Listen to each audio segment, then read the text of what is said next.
오늘 우리에게 주시는 하나님의 말씀 히브리서 9장 11절에서 15절까지의 말씀입니다. 찾으셨으면 한 목소리로 함께 봉독하도록 하겠습니다. 시작.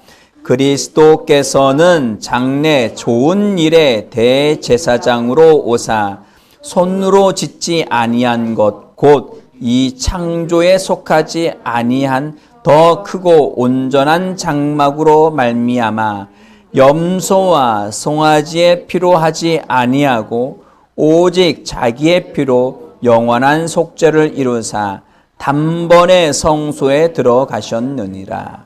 염소와 황소의 피와 및 암송아지의 죄를 부정한 자에게 뿌려 그 육체를 정결하게 하여 거룩하게 하거든 하물며 영원하신 성령으로 말미암아 흠없는 자기를 하나님께 드린 그리스도의 피가 어찌 너희 양심을 죽은 행실에서 깨끗하게 하고 살아계신 하나님을 섬기게 하지 못하겠느냐. 이로 말미암아 그 언약의 중보자시니 이는 첫 언약 때에 속량하려고 죽으사 부르심을 입은 자로 하여금 영원한 기업의 약속을 얻게 하려 하심이라. 아멘, 아멘.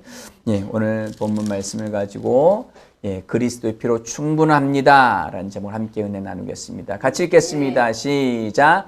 그리스도의 피로 충분합니다. 아멘, 아멘. 우리는 신앙생활을 하면서 예수의 보혈, 예수님의 십자가의 죽으심, 그 피 흘리심으로 말미암아 모든 죄가 속량받았다는 것을 기본적으로 알고 있습니다. 그러면 그 하나님의 아들의 그 피 흘리심, 그 속량, 그 십자가로 말미암아 그것은 모든 것을 만족시킵니다. 충분합니다. 그럼에도 불구하고 내 마음이 찜찜해요. 내가 어떤 삶에서 말씀대로 살지 못하고 기도 생활, 또한 여러 가지 성경에서 이야기하는 율법적인 또한 선한 삶을, 복음의 삶을 다 살지 못하는, 충족하지 못한 그 삶으로 인해서 늘 정죄감과 자책감을 가질 수 있습니다. 우리는 두 가지를 같이 갖고 있는 거예요. 소위 말하면 여기서 이제 우리 9장 9절 말씀을 볼까요? 같이 읽겠습니다. 시작. 이 장막은 현재까지의 비유니 이에 따라 예물과 제사는 섬기는 자를 그 양심상 온전하게 할 수 없나니 율법에 매어 있는 삶은 복음을 받아들였었고 예수를 믿고 예수의 보혈의 피로 모든 것을 속량받았다라고 믿음에도 불구하고 율법적인 신앙생활, 율법적인 사고방식을 갖고 있는 사람은 구약의 성막에 매여 있는 사람들입니다. 9절에 이 장막은 그 성소 안에 진설병과 그 떡상과 그리고 그 금촛대 그리고 향로 그리고 그 안에는 지성소 여러 가지 이런 것들에 매여 있는 거예요. 제사장들이 피를 가지고 1년에 대제사장이 한 번 들어가서 그 피를 뿌림으로 말미암아 그 죄가 속량을 받기는 하였으나 1년간 유예받는, 그래서 제사 드릴 때마다 지은 죄가 계속 떠오르게 하는 그것에 매여 있는 삶이 율법적인 삶입니다. 만약에 그 제사가 완전하였다면 그 제사로 말미암아 다시는 제사 드릴 필요도 없고 죄가 떠올라서도 안 돼요. 과거, 현재, 이제 미래 모든 죄까지 다 그 염소와 송아지 제사로 피 흘림의 제사로 말미암아 모든 것이 완전히 잊혀져야 합니다. 그럼에도 불구하고 매년 그 제사, 매번 그 제물을 가져와서 피 흘림으로 말미암아 계속 죄가 떠오르게 됩니다. 그래서 이것으로 말미암아 양심상 온전하게 할 수 없다는, 계속 왜? 내 양심이 그걸 알아요. 내 양심이. 네 양심이 너를 알렸다. 네 죄가 너를 알렸다. 내 마음이 내가 어떤 죄를 지는, 내가 누구인지를 알게 해준다는 거예요.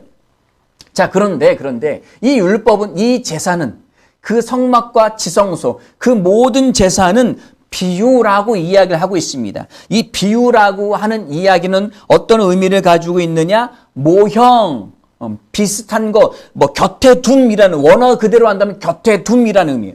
곁에 두어서 진짜와 그리고 그 모형을 이렇게 비교해보니까 이거 진짜 모형, 진짜를 이야기하는 것이구나 라는 단어입니다. 비유니, 그것은 모형이니, 그것과 비교할 수 있으니, 이 땅에 있는 성막은 진짜가 아니라는 거예요. 모형에 불과하다는 거예요. 그래서 그것에 드려지는 그 제사로는 양심을 온전히 깨끗하게 할 수 없다는 이야기입니다. 그 양심이라는 단어가 국어사전에서 무엇라고 이야기하고 있냐면 사물의 가치를 변별하고 자기의 행위에 대하여 옳고 그름과 선과 악의 판단을 내리는 도덕적인 의식. 도덕적인 의식이 선과 악을 구분하고 옳고 그름을 구분할 수 있다는 거예요. 자, 이것을 원어상으로 그대로 이야기한다면 어떤 이야기는 공통된 지각, 시네이 데시스라는 단어를 쓰는데 공통된 지각이에요. 어떤 사회, 어떤 집단에서의 공통된 지각. 그 지각은 뭐예요? 이 지각은 학습된 거예요.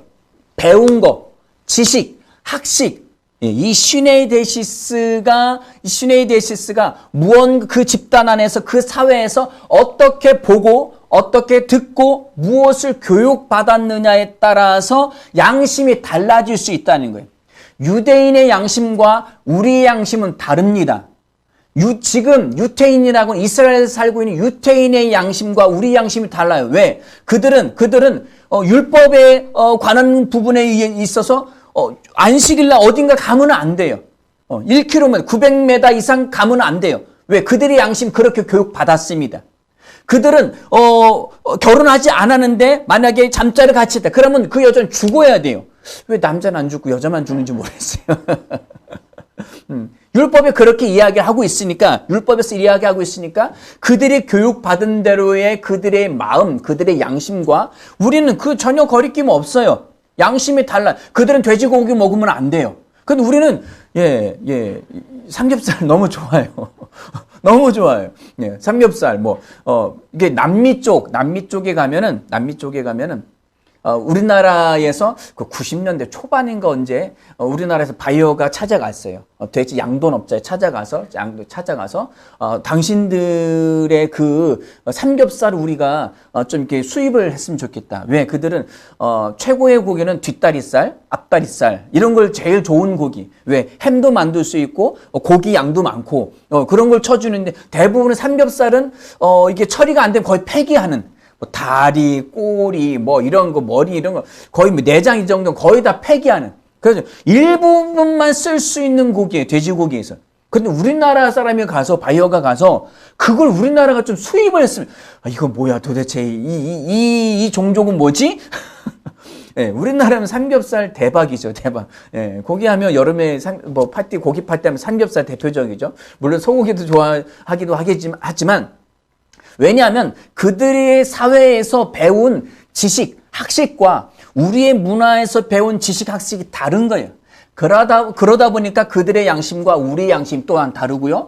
우리 대한민국의 양심과 소위 말한 제3세계 국가, 아프리카의 그 저개발 국가의 양심이 다릅니다. 거기서는 소위 말하면 거짓말에 밥 먹듯 얼마나 잘 속이느냐가 그 사람 능력일 수 있어요. 그런데 교육을 잘 받고 그리고 교육 수준 높으면 높을수록 작은 거짓말만 해도 거기에 좀 걸릴 수 있어요. 같은 우리나라에 살면서도 사기꾼의 양심과 지성인의 양심이 다를 수 있어요. 양심이라는 게 다 똑같은 게 아니에요. 왜? 무엇을 보고 듣고 교육받았느냐에 따라서 그것이 다를 수 있다는 것입니다. 자, 여기서 9장 9절에서 나오는 양심은 율법에 의해서 교육받은 양심이에요. 율법에 의해서 교육받은 양심이기 때문에 그 율법에서 제사를 드려서 죄가 속량되어지는 것은 완전한 속량이 아님을 알 수 있습니다. 그래서 매번 죄를 지을 때마다 양이든 염소든 송아지든 끌고 와서 본인이 직접 목을 따서 피를 제사장에 받게 하고, 그리고 배를 가르고 가죽을 벗기고 앞발 뒷발 정강이 다 잘라내고 장기를 다 꺼내고, 이런 것을 매번 해야만 합니다. 그것으로는 그 양심이 온전하게 될 수 없어요. 그것에 대해서 이야기를 하고 있습니다. 그래서 이것은 먹지 마라, 이것은 먹을 수 있다, 저것은 하지 마라, 이것은 하지 마라. 계속적으로 그것에 의해서 교육을 받았는데, 이것은 모형이라는 거예요.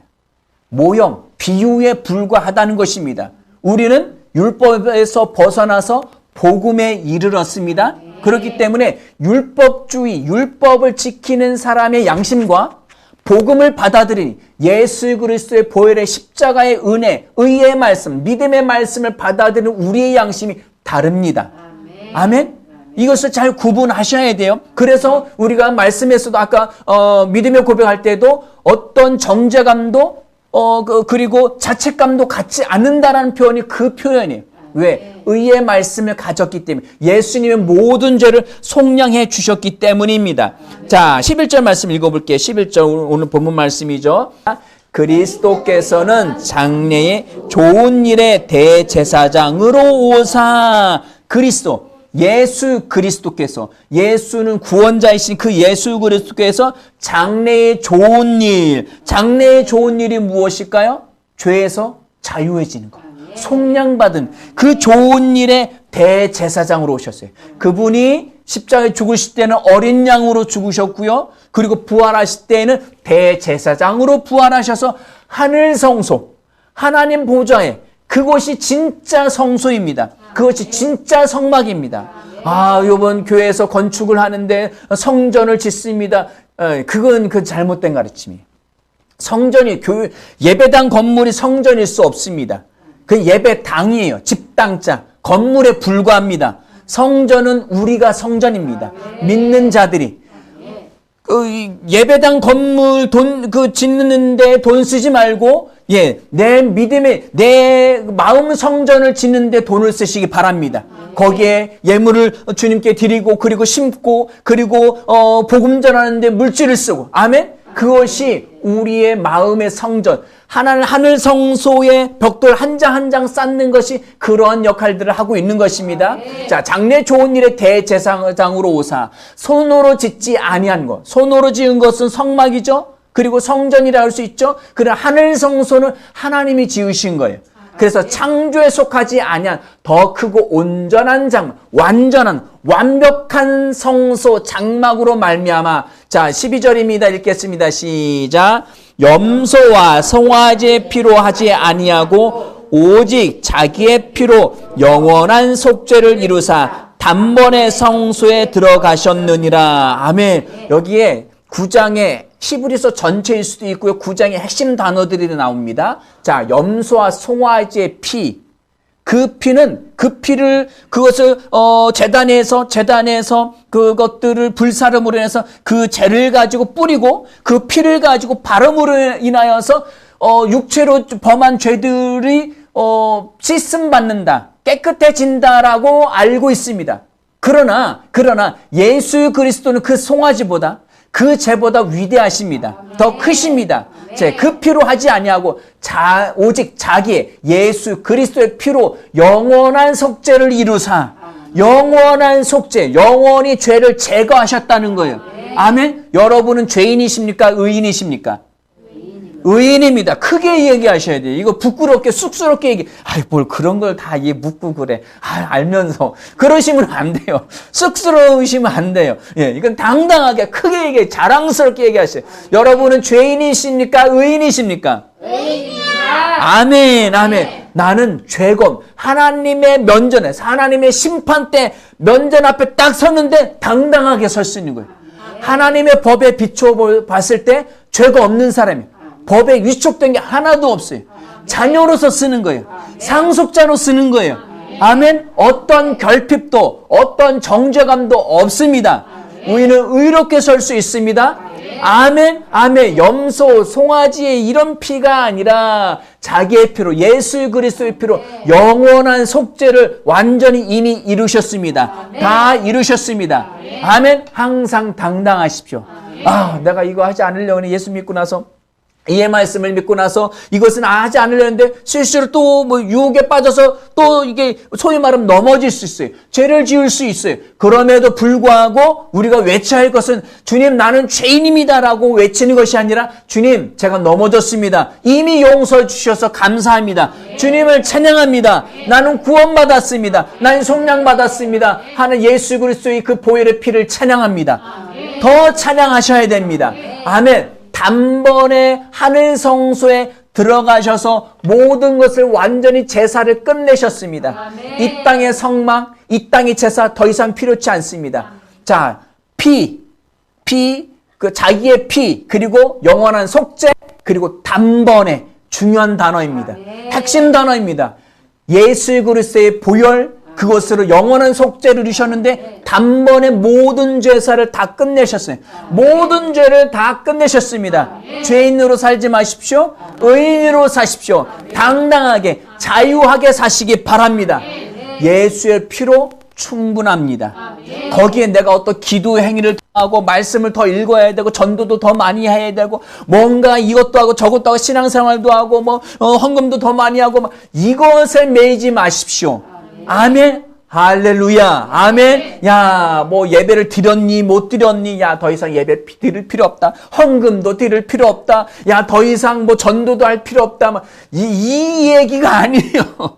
이 얘기를 하는 게 아니에요. 아멘. 내가 하나님의 자녀로서 새로운 생명으로 하나님의 가족으로서 태어났으니까 기쁨으로 감사함으로 사랑함으로 복음을 전하고 사랑함으로 감사함으로 예물을 드리고 아멘. 11조가 짐이 되면 드리지 마십시오. 11조는 율법입니다.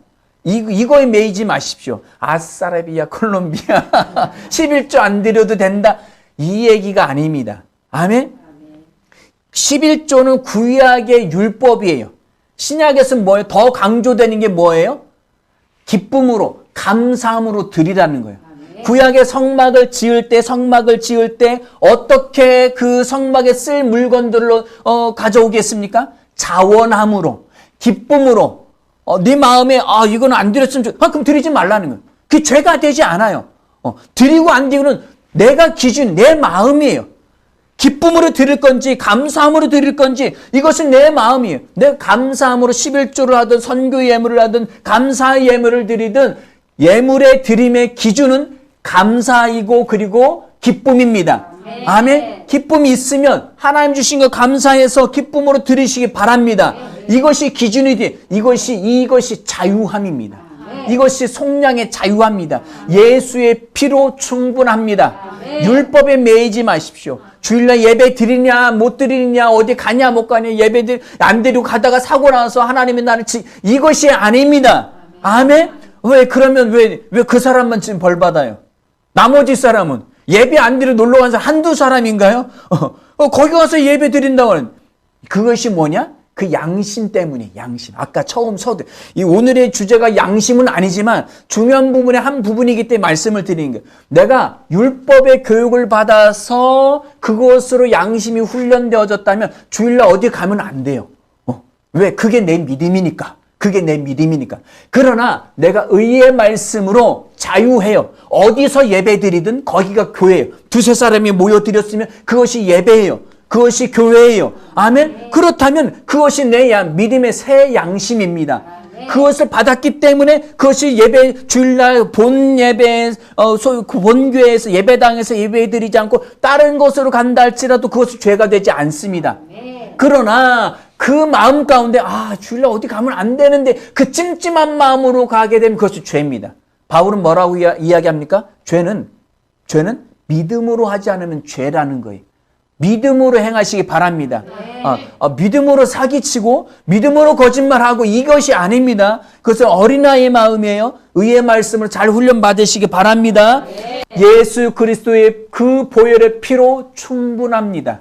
용서받지 못한 것이 없고요. 자유하지 못한 것이 없습니다. 건강이든 물질이든 어떤 것이든 자유할 수 있습니다. 그 피로 단번에 들어가신 그 하늘 성소에 들어간 것으로 말미암아 충분하게 되어졌습니다. 아멘. 13, 14절 읽겠습니다. 시작. 염소와 황소의 피와 및 암송아지의 죄를 부정한 자에게 뿌려 그 육체를 정결하게 하여 거룩하게 하거든. 그 송아지 피와 그리고 그 죄를 뿌려서 정결하게 하거든. 14절입니다. 하물며 영원하신 성령으로 말미암아 흠없는 자기를 하나님께 드린 그리스도의 피가 어찌 너희 양심을 죽은 행실에서 깨끗하게 하고 살아계신 하나님을 섬기게 하지 못하겠느냐. 아멘. 하물며 영원하신 아이니오스, 영원한 푸뉴마, 성령, 여기에서 8절 말씀에 성령이 이로써 보이신 것은 이것은 하기오스 푸뉴마, 정확하게 성령을 이야기했기 때문에 14절에서 하물며 영원하신 아이니오스 푸뉴마, 영으로, 그러니까 영원한 영으로, 성령으로 말미암아, 성령을 통하여, 말미암아가 디아라는 단어인데 이것은 성령을 통하여 흠없는 자기, 예수 그리스도, 흠도 없고 점도 없고 죄도 없으신 자신을 들이심으로 말미암아 하나님께 드린 그리스도의 피가 너희 양심을, 그 양심 어떻게 깨끗하게 하지 않을 수 있겠느냐. 그러니까 복음으로 말미암아 내 양심이 재교육받아야 되는 거예요. 아멘. 그 복음을 받아들인 사람은 더 이상 율법에 매이지 말아야 합니다.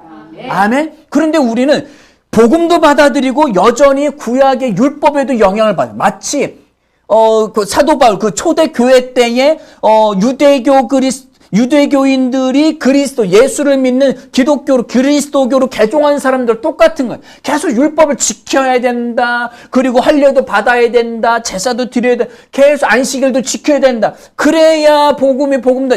자꾸 그걸 메인 거 똑같은 이야기를 하는 거예요. 그러나 우리의 양심을 다시 교육하셔야 됩니다. 복음으로, 의의 말씀으로 자꾸 교육을 하셔야 됩니다. 그래서 너희의 죽은 행실, 여기 행실이라는 단어는 행위를 이야기합니다. 행위. 죽은 행위에서 깨끗하게 하고. 왜? 율법을 행하는 것은, 율법을 완전히 행하려고 하는 것은 죽은 행위에 불과합니다. 아멘. 그것에 매이지 마십시오. 의의 말씀으로 우리의 양심을, 우리의 마음을 재교육하시기 바랍니다. 그래서 우리가 믿음의 고백을 계속 하는 거예요. 아침에도 하고 저녁에도 계속 하셔야 됩니다. 자꾸 그래야 내 양심이 단단해져요. 튼튼해져요. 그러지 않으면 이것을 제대로 훈련시켜 놓지 않으면 조금 문제가 생기고 큰일이 생기면 율법주의로 다시 돌아가게 됩니다. 아, 이게 안 되는 건가 보다. 아, 이렇게 되는 건가 보다. 이렇게 되는 거예요. 자, 우리 이 양심에 대해서 조금 더 살펴볼게요. 고린도전서 8장입니다. 8장 7절입니다. 7절 8절을 같이 읽어볼게요. 시작. 그러나 이 지식은 모든 사람에게 있는 것은 아니므로 어떤 이들은 지금까지 우상에 대한 습관에 있어 우상의 제물로 알고 먹는 고로 그들의 양심이 약하여지고 더러워지느니라. 음식은 우리를 하나님 앞에 내세우지 못하나니 우리가 먹지 않는다고 해서 더 못 사는 것도 아니고 먹는다고 해서 더 잘 사는 것도 아니니라. 아멘. 양심이란 단어가 이 고린도전서에 제일 많이 나오면서도 이 8장에서 여러 번 반복해서 나옵니다. 7절에서도 양심에 대해서 이야기하고요. 10절에서도 지식이 있는 내가 우상의 집에 앉아 먹는 것을 누구든지 보면 그 믿음이 약한 자들의 양심이 담력을 얻어 우상의 재물을 먹게 되지 않겠느냐. 그렇게 하면서 12절에 이같이 너희가 형제에게 죄를 지어 그 약한 양심을 상하게 하는 것이 그리스도에게 죄를 짓는 것이니라 라고 양심에 대해서 계속적으로 이야기하는데, 자 7절 말씀을 다시 볼게요. 7절을 이거를 계속 이야기할 거예요. 계속 이야기하는데 좀 이게 정확하게 인식되는데 시간은 좀 걸릴 수도 있겠지만 단번에 성령님이 계시해 주실 수도 있습니다. 그러나 이 지식은 모든 사람에게 있는 것은 아니므로, 이 지식이 도대체 뭐길래 모든 사람에게 없을 수도 있어. 어떤 이들은 지금까지 우상에 대한 습관이 있어 우상의 재물을 알고 먹는 고로 그들의 양심이 약하여지고 더러워져. 그러니까 우상 숭배도 같이 하고 있다는 거예요. 우상의 재물로 알고 먹는 거로. 이 얘기는 뭐예요? 믿지 않는 사람에 대해서 이야기하는 것이 아니라 고린도 교회에 예수 믿는다고 함에도 불구하고 우상 숭배에 쓰였던 그 음식을 먹는 것은 율법에서는 곧 우상 숭배라는 거 똑같이 여겼어요. 그래서 우상 숭배의 재물을 알고 먹는 거로 그들의 양심이 약하여지고 더러워진다는 거예요. 자, 이걸 다시 이야기한다면 그러나 이 지식은 모든 사람에게 있는 것이. 그럼 이 지식을 가진 사람은 우상의 재물을 먹든 안 먹든 더러워지지 않는다는 거예요. 약해지지 않아요. 자, 그럼 도대체 이 지식이 무슨 지식일까요? 이 지식이라는 단어는 그노시스라는 것인데 아는 것, 학식, 학문, 배워서 아는 그 학문에 대해서 이야기하는 거예요. 그 그노시스라는 단어가 기노스코라는 단어 어원을 갖고 있어요. 그 기노스코는 뭐예요? 알다, 알게 되다, 지각하다. 그러니까 결론적으로 보고 듣고 조사하고 경험하여서 아는 모든 지식이 그노시스, 기노스코 이 단어를 형성하고 있다는 거예요. 자, 그러나 이 지식이 도대체 어떤 지식이기에 양심으로 약해지고 더 더럽혀질 수도 있고 그렇지 않을 수도 있느냐는 거예요. 자, 우리 이 말씀을 4절부터 6절까지 말씀 보겠습니다. 4절부터 읽겠습니다. 그러므로 우상의 재물을 먹는 일에 대하여는 우리가 우상은 세상에 아무것도 아니며 또한 하나님은 한 분밖에 없는 줄을 아노라. 비록 하늘에나 땅에나 신이나 불리는 자가 있어 많은 신과 많은 주가 있으나. 자, 4절에서 우상의 재물을 먹는 일에 대해서는 우리가 우상은 세상에 아무것도 아니에요. 아무것도 아닌데 또한 하나님은 한 분밖에 없는 것을 알지 않으니. 그 얘기가 뭐냐면은 그 5절에서 이야기하는 거, 비록 하늘에나 땅에나 신이라 불리는 자가 많은 신과 많은 주가 있으니, 이 얘기는 로마의 황제 가이사라고 하는 그 황제도 신이에요. 그리고 로마에는 신화가 있죠. 73명에 대한 수많은 신들이 있어요. 그런 그 신들이 거짓이 아니냐. 그거 가짜고 거짓이야. 하나님 한 분만이 참 신이신 거 알지 못하냐? 그러니까 우상에 드린 그 재물, 그 음식, 그거 아무것도 아니야. 별것도 아니야. 자, 6절입니다. 6절. 시작. 그러나 우리에게는 한 하나님 곧 아버지가 계시니 만물이 그에게서 났고 우리도 그를 위하여 있고 또한 한 주 예수 그리스도께서 계시니 만물이 그로 말미암고 우리도 그로 말미암아 있느니라. 하나님 아버지가 만물을 지으셨고 그 아버지 하나님으로 말미암아 만물이 있어. 그 하나님만이 참 하나님은 유일하신 하나님이야. 그분만이 참 신이기 때문에 우상에 드려진 그 재물 그거 아무것도 아니야 라는 이야기인데, 하나님만이 참 신이라는 그 지식, 그러나 그 지식은 모든 자에게 있는 것이 아니다. 이 지식이 복음 그 자체를 이야기하는, 그래서 이 복음에 대한 지식이 모든 사람에게 있는 건 아니야. 그래서 이것을 정확하게 아는 것이 있는 것이 아니기 때문에 우상에 대한 관심을 갖고 있어서 우상의 재물을 먹는 그 사람들은 여전히 그 양심이 약해지고 더러워지는 거야. 그래서 8절 말씀입니다. 시작. 음식은 우리를 하나님 앞에 내세우지 못하나니 우리가 먹지 않는다고 해서 더 못 사는 것도 아니요 먹는다고 해서 더 잘 사는 것도 아니니라. 그런즉 너희의 자유가 믿음이 약한 자들에게 걸려 넘어지게 하는 것이 되지 않도록 조심하라. 지식 있는 내가 우상의 집에 앉아 먹는 것을 누군지 보면 그 믿음이 약한 자들의 양심이 담력을 얻어 우상의 재물을 먹게 되지 아니하겠느냐? 그러면 내 지식으로 그 믿음이 약한 자가 멸망하나니 그는 그리스도께서 위에서 죽으신 형제라. 이같이 너희가 형제에게 죄를 지어 그 약한 양심을 상하게 하는 것이 곧 그리스도에게 죄를 짓는 것이니라. 아멘.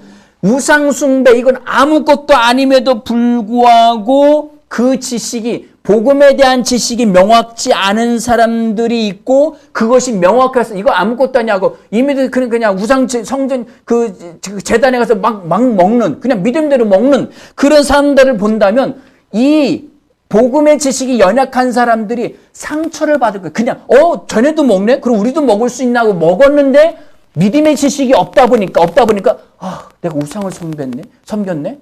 이러면 안 되네. 율법에서 먹지 말라고 했는데 양심 자책을 갖는 거예요. 그러면 그 사람으로 하여금 죄를 짓게 한다는 거예요. 그 죄를 짓게 하는 것은, 예수 그리스도 안 하나님 아버지 안에서 너희가 한 형제잖아. 그 사람이 죄를 짓게 하는 것은 뭐야? 이 12절 말씀에 그리스도에게 죄를 짓는 거와 똑같은 거야 라는 이야기입니다. 아멘. 그래서 내가 믿음의 담력이 있다고 해서 다 가능한 게 아니에요. 왜? 다른 사람으로 하여금 그 사람이 믿음의 양심이 약해서 제대로 그걸 받아들이지 못하면 그 사람도 그것을 똑같이 따라해서 그 사람이 이러면 안 되는데 라는 자책감을 가지고 죄를 짓게 하는 것이 곧 그리스도께 죄를 짓는 것 똑같은 효과를 가지고 있다는 거예요. 아멘. 네. 그래서 자유하지만 절제할 필요가 있습니다. 네. 자, 다시 말씀으로 돌아와서 본다면 그 양심은 어떤 지식을 갖고 있느냐? 율법의 지식을 갖고 있느냐? 복음의 지식, 의의 말씀의 지식을 명확하게 갖고 있느냐에 따라서 그 양심이 강한 양심일 수도 있고 약한 양심일 수도 있다는 거예요. 아멘. 우리는 의의 말씀으로 든든히 교육받은 우리는 의인입니다. 아멘. 그러기에 어떤 정죄감도 자책감도 갖지 않습니다. 영원한 속량, 예수 그리스도의 보혈의 피로 말미암아 영원한 속량이 이루어졌습니다. 구속이 이루어졌습니다. 더 이상 우리는 그것에 매이지 않습니다. 이것이 9장 말씀의 핵심이에요. 자, 9장으로 다시 돌아갑니다. 히브리서 9장 14절. 그래서 너희 양심은 죽은 행위에서 깨끗하고 살아계신 하나님을 섬기게 하지 못하겠느냐? 그러니까 가능하다는 거예요. 그렇게 섬길 수 있다는 거예요. 자, 15절 말씀, 이게 중요한 말씀입니다. 시작. 이로 말미암아 그는 새 언약의 중보자시니. 이 그는 누구예요? 그리스도. 예수 그리스도는 새 언약의 중개자라는 거예요. 새 언약, 어떤 언약이었어요? 내 율법을 너희 마음에 두고 너희 마음판에 새기리라. 아멘. 네. 예전에는 돌판에 새겨졌지만 새 언약은 우리의 심령에 새기시겠다는 거예요. 네. 하나님의 밖에 있었지만 우리 심령 가운데에 두시겠다는 거예요. 하나님의 말씀을, 하나님의 영을 두시겠다는 거예요. 네. 그 중보자가 누구예요? 예수 그리스도예요. 그 예수 그리스도 외에 다른 대체할 것 아무것도 없습니다. 그래서 예수 그리스도의 그 십자가, 그 보혈의 피가 위대한 것입니다. 그분의 피는 충분합니다. 아멘. 그분의 피는 자유케 하지 못할 것이 없습니다. 모든 것 낱낱의 것에서 자유케 합니다. 여러분의 모난 성격, 어떤 삐뚤어진 습관, 어떤 경제적인 어떤 건강, 무엇이든지 그것으로부터 우리는 속량받았고 자유한 존재가 되었습니다. 새 언약의 중보자시니. 자, 이는 여기서부터 읽겠습니다. 시작. 첫 언약 때에 범한 죄에서 속량하려고 죽으사 부르심을 입은 자로 하여금 영원한 기업의 약속을 얻게 하려 하심이라. 아멘. 예수님께서 그 언약의 중보자가 되셔서 첫 번째 언약의 아담 그리고 모세가 받았던 이스라엘 백성들이 그것을 범한 죄에서 속량함을, 완전히 죄에서 자유케 하는 그 속량하려고 죽으사 부르심을 입은 자 누구예요? 모든 예수 믿는 자로 하여금 영원한 영원한 기업을 약속을 얻게 하려 하십니다. 아멘. 그래서 우리 예수를 믿음으로 말미암아 우리는 그 유업을 받았습니다. 우리는 하늘의 상속자입니다. 왜? 유업은 뭐예요? 부모님이 돌아가시면서 자녀한테 상속 재산을 물려주는 거잖아요. 그게 누가 죽었어요? 예수님이 죽으셨잖아요. 죽으심으로 말미암아 그 유업이 완전히 체결된 거예요. 그 법률상 완전히 깨끗하게 그 상속되어진 거예요. 그래서 우리는 하늘의 모든 신령한 복을 다 받았습니다. 우리는 하나님의 자녀가 되었습니다. 우리는 상속자가 되었습니다. 유업을 이은 자가 되었습니다. 아멘. 아멘. 그렇기 때문에 우리는 하나님의 자녀인 것입니다. 아멘. 자, 22절 말씀 읽어볼게요. 22절입니다. 시작. 율법을 따라 거의 모든 물건을 피로써 정결하게 되나니 피 흘림이 없은즉 사함이 없느니라. 그 피로 말미암아 염소의 피, 송아지 피로 다 모든 물건이 정결하게 되거든. 예수 그리스도의 그 보혈의 피로써 정결하게 하지 못할 게 무엇이 있겠느냐. 그래서 모든 것이 정결하게 되었다는 거예요. 자, 24절입니다. 24절 시작. 그리스도께서는 참것의 그림자인 손으로 만든 성소에 들어가지 아니하시고 바로 그 하늘에 들어가사 이제 우리를 위하여 하나님 앞에 나타나시고 대제사장이 해마다 다른 것의 피로써 성소에 들어가는 것 같이 자주 자기를 드리려고 하지 아니하실지니 그리하면 그가 세상을 창조할 때부터 자주 고난을 받았어야 할 것이로되 이제 자기를 단번에 제물로 드려 죄를 없이 하려고 세상 끝에 나타나셨느니라. 아멘. 예수 그리스도께서 단번에 죽으심으로 말미암아 모든 죄의 요구를 다 이루셨습니다. 율법의 요구를 다 이루었습니다. 아멘. 그래서 우리는 율법에서 자유한 줄 믿으시기 바랍니다. 27절 28절 읽겠습니다. 시작. 한 번 죽는 것은 사람에게 정해진 것이요 그 후에는 심판이 있으리니 이와 같이 그리스도도 많은 사람의 죄를 담당하시려고 단번에 들이신 바 되셨고 구원에 이르게 하기 위하여 죄와 상관없이 자기를 바라는 자들에게 두 번째 나타나시리라. 아멘. 아멘. 한 번 죽는 것은 뭐라고 했어요? 사람에게 정해진 것. 왜 죽는 게 정해졌습니까? 죄의 삭은 사망이라고 했기 때문입니다. 아멘. 죄의 값이 사망이기 때문에 사람들이 죽는 게 정해져 있습니다. 근데 예수님께서 우리 죄를 담당하셨기 죄 그 자체가 되셔서 죽으셨습니다. 그 다음 그 후에는 심판. 죄의 심판은 뭐예요? 영원한 지옥 불못이죠. 예수님께서도 우리 죄 때문에 영원한 지옥 불못까지 가셨습니다. 아멘. 그리고 부활하셨습니다. 아멘. 사망 권세를 깨뜨리고 이기고 다시 부활하신 줄 믿습니다. 아멘. 아멘. 그 예수 그리스도가 우리의 주이십니다. 아멘. 아멘. 그분의 보혈의 피는 충분합니다. 아멘. 그분의 부활로 말미암아 모든 것이 충족되었고 완전히 다 끝났습니다. 아멘. 우리는 하늘의 상속자가 되었습니다. 아멘. 이것으로 인하여서 우리는 자유하고 기뻐하고 즐거워할 이유가 있습니다. 어떠한 상황이든 어떠한 처지이든지 그것에 매이지 마십시오. 항상 기뻐하십시오. 즐거워하십시오. 정죄감, 자책감에 매이지 마십시오. 항상 자유한 마음으로 믿음으로 받아들이시기 바랍니다. 믿음으로 사시기 바랍니다. 아멘. 믿음. 히브리서 11장에서는 믿음장이죠. 믿음으로 아브라함은, 믿음으로 이삭은, 믿음으로 다윗은 계속 믿음이 돼. 왜? 이르신 예수 그리스도의 그 피로 충분하다는 것을 믿음으로 말미암아 가능케 되어지는 것입니다. 충분한데도 불구하고 그걸 안 믿으면 율법으로 사는 믿음이 돼. 양심 계속 자책을 받는 거예요. 가책을 받는 거예요. 그러나 그 피로 충분합니다. 아멘. 감사합니다. 그 믿음으로 받아들이면 우리는 자유한 삶을 누리며 살 수 있습니다. 함께 기도하시겠습니다.